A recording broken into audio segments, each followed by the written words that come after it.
Who arranged this day? Every time I come to Oregon, this is what it looks like.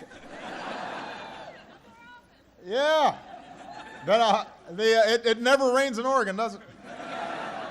Never. All right. Well, listen, it is wonderful to see all of you. First of all, please give Mark another round of applause for his hospitality.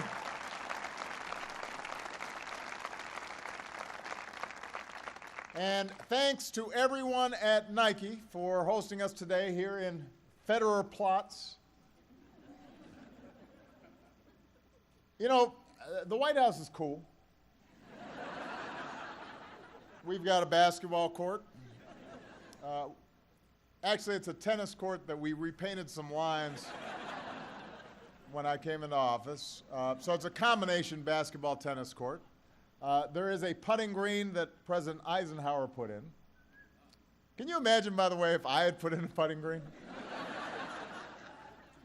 Things have changed. But you've got all that and the 18th tee box from Pebble Beach. Come on. I'm sure some of my staff is running around right now in the Michael Jordan and Mia Hamm buildings. They want to be lab rats for your new gear. But it is wonderful to be here. Please give it up for two people who fight every single day for Oregon workers, your representatives in Congress. They do a great job. Earl Blumenauer and Suzanne Bonamici, they're both here. Give them a big round of applause. Yay. And there are two people who couldn't make it here today, but they're doing a great job, and you should give them a round of applause as well, and that's Senator Ron Wyden and Representative Kurt Schrader.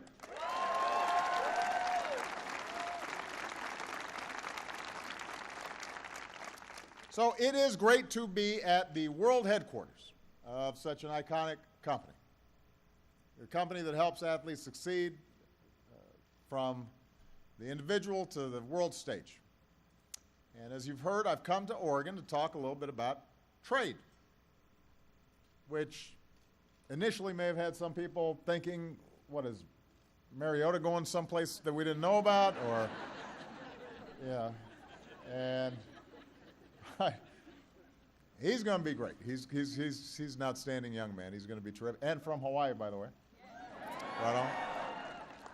Local boy. But this is important, and I want to tell you why I think trade deals and our willingness to go out there and compete on the global stage is so important. You know, before I came out here, I had a chance to meet with some small business owners from across Oregon whose workers make everything from bikes to tea to stationery to wine. And they know how important this is to them. Sometimes when we talk about trade, we think of Nike, or we think of Boeing, or we think of GE. We think about these big multinational companies. But those small business leaders came here today because they understood that these markets outside the United States will help them grow and will help them hire more folks. Just as all the suppliers to Nike or Boeing or GE or any of these other companies understand this is going to be critical to their growth and their ability to create new jobs. In fact, that's why Ron Wyden is not here, because he's in Washington, D.C. as we speak, quarterbacking this effort on behalf of Oregon's small business owners and workers. Now, small businesses are the backbone of our economy. Eventually, like Nike's, they grow sometimes into really, really big companies. They employ millions of people. 98% of exporters are small businesses. They're the ones who make made in Oregon and made in the USA mean something. And they represent something essential about this country. The notion that if you've got a good idea and you're willing to work at it, you can turn that idea into a business. You can grow that business. Eventually, who knows what might happen. You can give other people a chance to earn a living, even as you do well. That's America's promise. And it's up to us to keep that promise alive. Now, that promise was threatened for almost everybody just about 7 years ago, when the economy nearly collapsed and millions of Americans lost their jobs and their homes and their life savings. But thanks to the hard work of the American people and entrepreneurs like the ones who are here today, and some pretty good policies from my administration, we're in a different place today. We're in a different place today. Now, this morning we learned that our economy created 223,000 new jobs last month. The unemployment rate ticked down again to 5.4%, which is the lowest it's been in almost 7 years.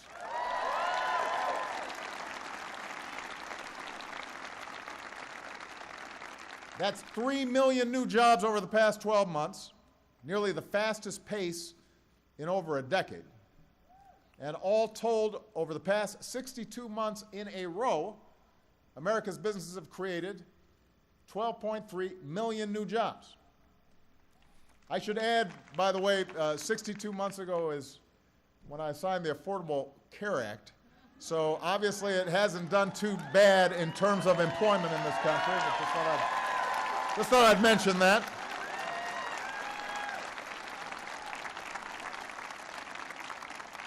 Since there were a lot of predictions of doom and gloom, I would just suggest those who were making those predictions go back and check the statistics.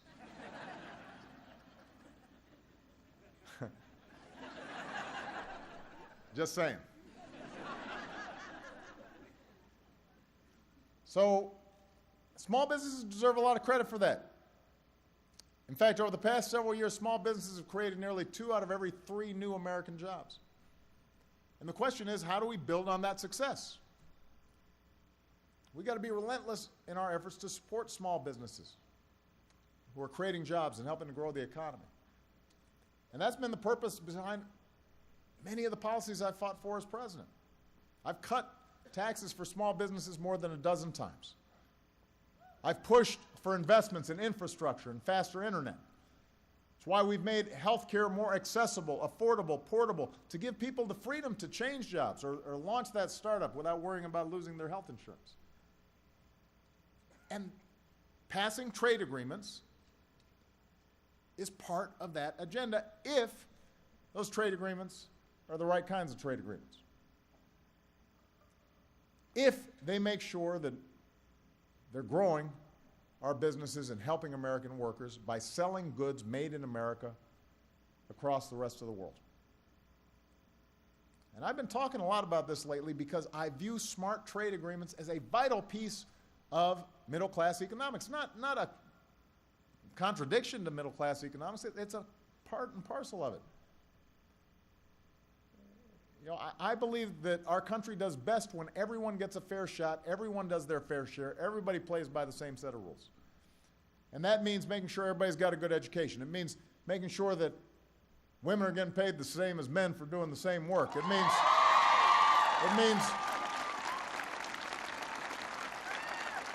means making sure that folks have sick leave and family leave and that they can balance work and family in a fair way. It means, working to increase the minimum wage all across this country because, folks have some of the toughest jobs oftentimes get the lowest pay. That's all part of middle-class economics. But you know what? So is trade. We strive to make sure our own economy lives up to high standards. But in a lot of parts of the world, the rules are unfair. The playing field is uneven. That puts American businesses and American workers at a disadvantage. So the question is, what should we do about it? Some folks think we should just withdraw and not even try to engage in trade with these countries. I disagree. We have to make sure America writes the rules of the global economy. And we should do it today while our economy is in the position of global strength. Because if we don't write the rules for trade around the world, guess what? China will. And they'll write those rules in a way that gives Chinese workers and Chinese businesses the upper hand and locks American-made goods out. That's the choice we face. We're not going to be able to isolate ourselves from world markets. We got to be in there and compete. And the question is, are we going to make sure that the rules are fair so that our businesses and our workers are on a level playing field? Because when they are, we win every time. When the rules are fair, we win every time. So this is why I'm such a strong supporter of new trade agreements. They're going to help our workers compete and our businesses compete. This is not a left issue or a right issue or a business or a labor issue. It is about fairness and equity and access. And like other issues that we've waged slow, steady fights on over the last 7 years, this is also a question of the past versus the future. So the Trans-Pacific Partnership that we're working on, it's the biggest trade deal that we're working on right now, has to do with the Asia-Pacific region. And it reflects our values in ways that, frankly, some previous trade agreements did not.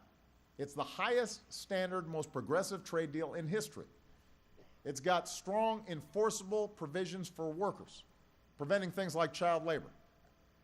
It's got strong, enforceable provisions on the environment, helping us to do things that haven't been done before to prevent wildlife trafficking or deforestation or dealing with our oceans.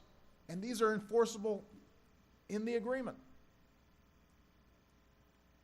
And Nike operates in the Pacific region, so they understand the competitive pressures they're under. Nike has factories all around the world. And let's face it, Mark, I think, doesn't mind me saying it, that some of these countries, they don't have the standards for wages and labor conditions that we have here. So when you look at a country like Vietnam, under this agreement, Vietnam would actually, for the first time, have to raise its labor standards. It would have to set a minimum wage. It would have to pass safe workplace laws to protect its workers. It would even have to protect workers' freedom to form unions for the very first time. That would make a difference. That helps to level the playing field, and it would be good for the workers in Vietnam, even as it helps make sure that they're not undercutting competition here in the United States. So that's progress. It doesn't mean that suddenly working conditions in Vietnam will be like they are here at Nike or here in Portland right away, but it moves us in the right direction. And if Vietnam or any of the other countries in this trade agreement don't meet these requirements, they'll face meaningful consequences. If you're a country that wants into this agreement, you have to meet higher standards. If you don't, you're out. If you break the rules, there are actual repercussions. And that's good for American businesses, American workers, because we already meet higher standards than most of the rest of the world. And that helps level the playing field. And this deal would strengthen our hand overseas by giving us the tools to open other markets to our goods and services and make sure they play by the fair rules we help write. The truth is, we have one of the most open markets in the world. Folks are already selling stuff here. We got to be able to sell there. That requires us to enter into trade agreements to open up their markets. I hear Oregon wine's actually pretty good. Somebody told me that the Pinot Noir in Oregon is top notch. Right? I got some winemakers right here. Well, I want to make sure Japanese wine consumers have the opportunity to partake in an excellent Oregon wine. We got some Oregon beef producers and ranchers around here. Beef's really expensive in Japan. Let's make sure they try some Oregon steaks. It's good stuff. And that's one of the best things that can happen for our business and our workers, opening up markets that have previously been closed, particularly markets where they're already selling stuff here. There's not a lack of reciprocity. It's not a fair deal right now. We want to make it fair. Now, I want to acknowledge, because this looks like a very well-read and informed crowd, that there have been a bunch of critics about trade deals generally and the Trans-Pacific Partnership. And what's interesting is typically they're my friends coming from my party. And they're my fellow travelers on minimum wage and on job training and on clean energy and on every progressive issue. They're right there with me. And then on this one, they're like whooping on me. But I tell you what, I've run my last election. And the only reason I do something is because I think it's good for American workers and the American people and the American economy. I don't have any other rationale for doing what I do than that I think it's the best thing for the American people. And on this issue, on trade, I actually think some of my dearest friends are wrong. They're just wrong. And here's why. First of all, they say that this trade agreement will cost American jobs, and they're really basing this on some past experience, looking at what happened in the 90s, over the last 20 years, as there was a lot of outsourcing going on. And you know what? Past trade agreements, it's true, didn't always reflect our values or didn't always do enough to protect American workers. But that's why we're designing a different kind of trade deal. And the truth is that companies that only care about low wages, they've already moved. They don't need new trade deals to move. They've already outsourced. They've already located in search of low wages. What this trade agreement would do is open the doors to the higher skill, higher wage jobs of the future, jobs that we excel at. It would make sure our manufacturers who are operating at the higher end of the value chain are able to access these growing markets. And the fact is, over the past few years, our manufacturers have been steadily creating jobs for the first time since the 1990s, under my administration. After more than a decade away from the top spot, business leaders around the world have declared the United States is the world's #1 place to invest for a third year in a row. Third year in a row. So the point is, outsourcing is already giving way to insourcing. Companies are starting to move back here to do more advanced manufacturing, and this is a trend we expect to continue. This trade deal would help that. Just this morning, as Mark may have mentioned, Nike announced that with the Trans-Pacific Partnership, it'll make new investments in advanced manufacturing, not overseas, but right here in the United States. And far more Nike products would be made in the USA. And that means thousands of new jobs in manufacturing and engineering and design at Nike facilities across the country, and potentially tens of thousands of new jobs along Nike's supply chain here at home. That's what trade can do.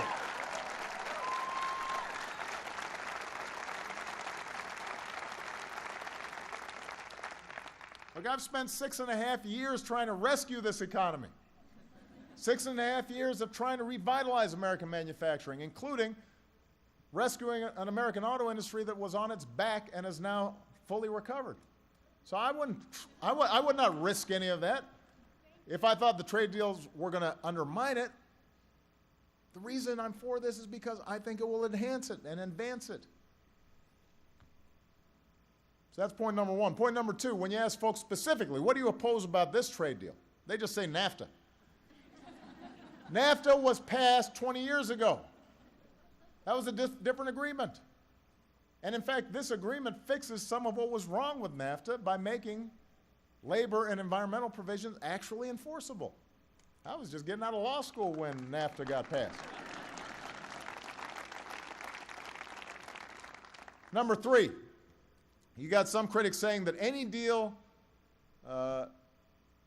would be rushed through. It's a secret deal. People don't know what's in it. This is not true. Any agreement that we finalize with the other 11 countries will have to be posted online for at least 60 days before I even sign it. Then it would go to Congress, and you know they're not going to do anything fast. So there will be months of review. every T crossed, every I dotted, everybody's going to be able to see exactly what's in it. There's nothing fast track about this. This is a very deliberate track, which will be fully subject to scrutiny. And I'm confident when people read the agreement for themselves, they'll see that this is the most progressive trade deal in history. Number 4, critics warn that parts of this deal would undermine American regulation, food safety, worker safety, even financial regulations. They're making this stuff up. This is just not true. No trade agreement's going to force us to change our laws. This agreement would make sure our companies aren't discriminated against in other countries. We already treat companies from other countries fairly here, but our companies don't always get treated fairly there. So sometimes they need to have some way to settle disputes where it's not subject to the whims of some government bureaucrat in that country. That's important. We want our businesses to succeed in selling over there because that's how our workers will get more jobs here in the United States. And then finally, some critics talk about currency manipulation. Now, this has been a problem in the past. Some countries, they try to lower their currency so that it makes their goods cheaper, makes ours more expensive. There was a time when China was pretty egregious about this. When I came into office, I started pounding on them. Every time I meet with them, I'd be talking about currency. And we pushed back hard, and China moved. In real terms, their currency has appreciated about 30% since I came into office, and we're going to keep on going after it. But that's not an argument against this trade agreement. If we give up the chance to help our businesses sell their stuff in the world's fastest growing markets, that doesn't do anything to stop currency manipulation.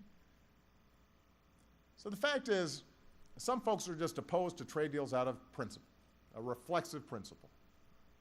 And what I tell them is, you know what? If you are opposed to these smart, progressive trade deals, then that means you must be satisfied with the status quo. And the status quo hasn't been working for our workers. It hasn't been working for our businesses. And there are people here who will tell you why. I'm going to just give you a couple of examples of small businesses who I had a chance to meet with today. Egg Press. It's a Portland-based greeting card company. Really nice. They sell their cards in Australia, which is a member of this Trans-Pacific Partnership Agreement. Their CEO, Tess Darrow, where's Tess? Raise her hand. I saw her. There she is. So Tess says that if they could more easily reach customers in Japan as well, they'd sell half the volume that they do here in America. That's a lot. Right now, the logistics of exporting to Japan are too complicated. Products end up being held up for months at the border.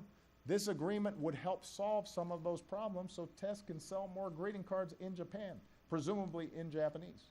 All right? Is there going to be there will be a translation process. Yeah, absolutely. I'm teasing. So the trade deal would help eliminate barriers and simplify customs and hold countries accountable for getting products delivered swiftly.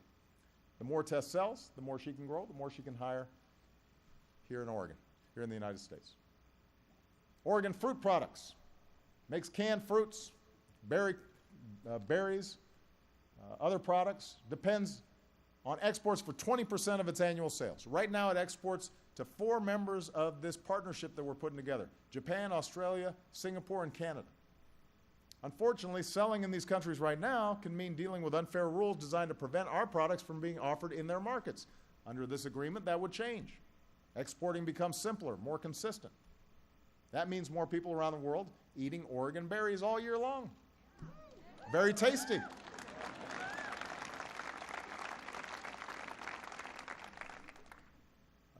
Sokol Blosser Winery. Oh, we got a lot of drinkers here. There's a winery, family run, in Dayton, Oregon. One of its top export markets is Japan. Right now, there are high tariffs on American wine in that country. Under this trade partnership, those tariffs would be eliminated, and wineries across America could see their sales grow overseas. the brother and sister team that runs this vineyard. Wave, guys.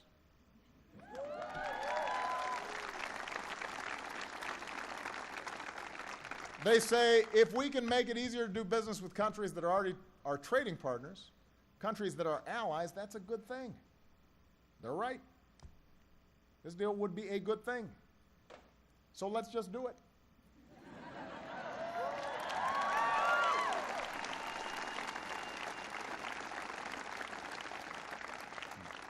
Took a while for you to catch that, didn't you?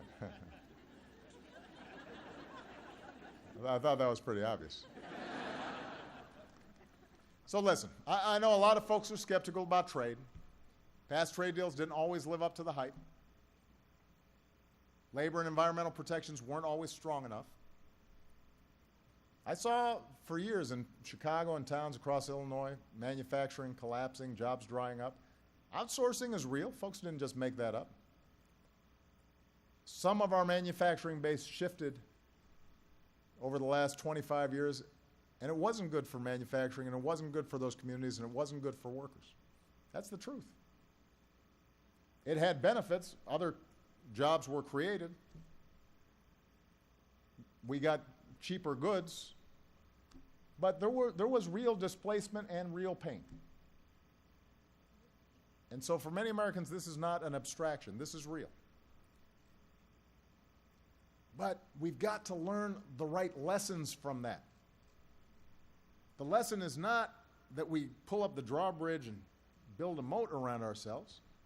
The lesson is that we've got to make sure that the trade deals that we do shape are ones that allow us to compete fairly. So when I took office, I decided we could rethink the way we do trade in a way that actually works for working Americans.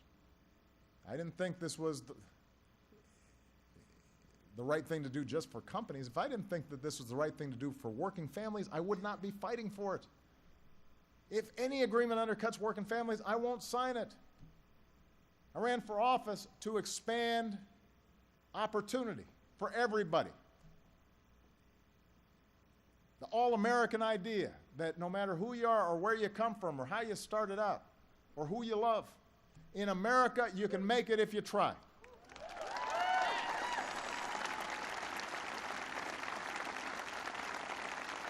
So, yes, we should be mindful of the past, but we can't ignore the realities of the new economy. We can't stand on the beaches and stop the global economy at our shores. We've got to harness it on our terms. This century is built for us. It's about innovation. It's about dynamism and flexibility and entrepreneurship and information and knowledge and science and research. That's us. So we can't be afraid of it. We got to seize it. We got to give every single American who wakes up, sends their kids to school, rolls up their sleeves, punches in every day, the chance to do what they do best. Dream up, innovate, build, sell the best products and ideas in the world to every corner of the world.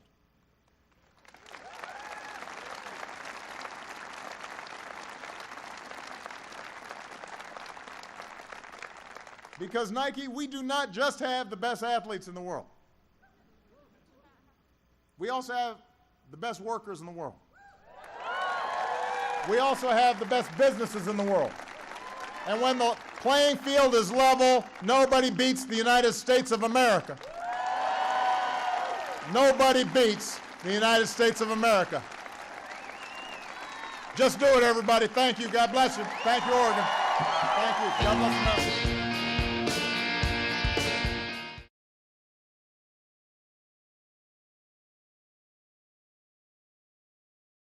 For Oregon workers, your representatives in Congress, they do a great job. Earl Blumenauer and Suzanne Bonamici, they are both here.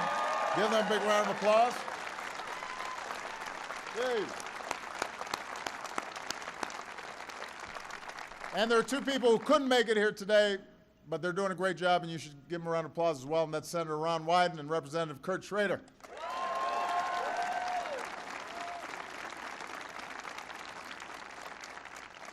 So it is great to be at the world headquarters of such an iconic company.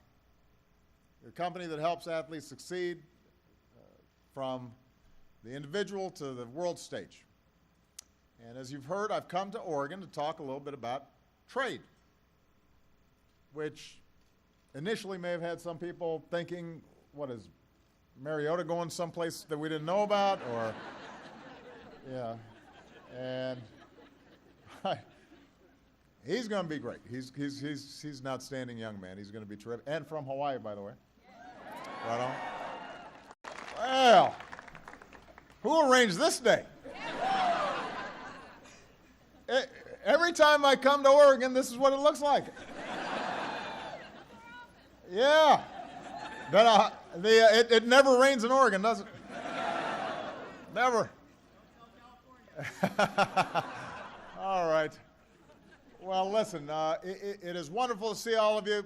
First of all, please give Mark another round of applause for his hospitality. Put in a putting green. Things have changed. But you've got all that and the 18th tee box from Pebble Beach. Come on. I'm sure some of my staff is running around right now in the Michael Jordan and Mia Hamm buildings. They want to be lab rats for your new gear. But it is wonderful to be here. Please give it up for two people who fight every single day. And thanks to everyone at Nike for hosting us today here in Federer Platz. You know, the White House is cool.